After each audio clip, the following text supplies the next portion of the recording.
Hello, friends. In the Western world, we now have a higher standard of living than humans have ever known before.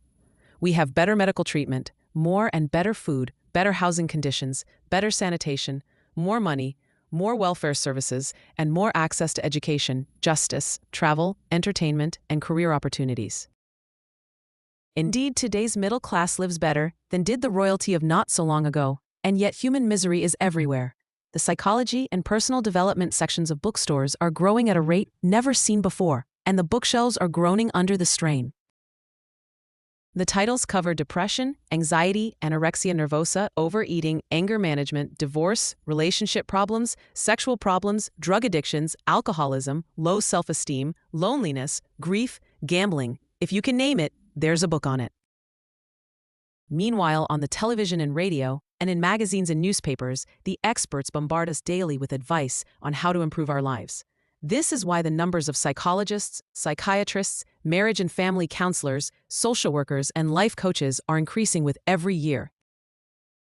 And yet, now think about this. With all this help and advice and worldly wisdom, human misery is not diminishing but growing by leaps and bounds.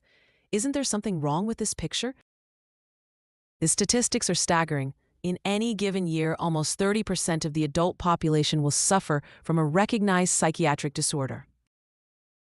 The World Health Organization estimates that depression is currently the fourth biggest, costliest, and most debilitating disease in the world, and by the year 2020, it will be the second biggest. In any given week, 1/10 of the adult population is suffering from clinical depression, and 1 in 5 people will suffer from it at some point in their lifetime.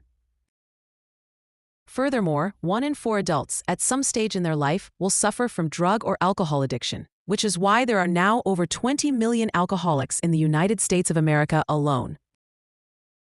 But more startling and more sobering than all those statistics is that almost 1 in 2 people will go through a stage in life when they seriously consider suicide and will struggle with it for a period of 2 weeks or more. Scarier still, 1 in 10 people will at some point actually attempt to kill themselves. Think about those numbers for a moment. Think of the people in your life, your friends, family, and coworkers. Consider what those figures imply. That of all the people you know, almost half of them will at some point be so overwhelmed by misery that they seriously contemplate suicide, and 1 in 10 will attempt it. In the past 2 centuries, we have doubled the span of the average human life. But have we doubled the richness, the enjoyment, the fulfillment of that life? These statistics give us the answer loud and clear. Happiness is not normal.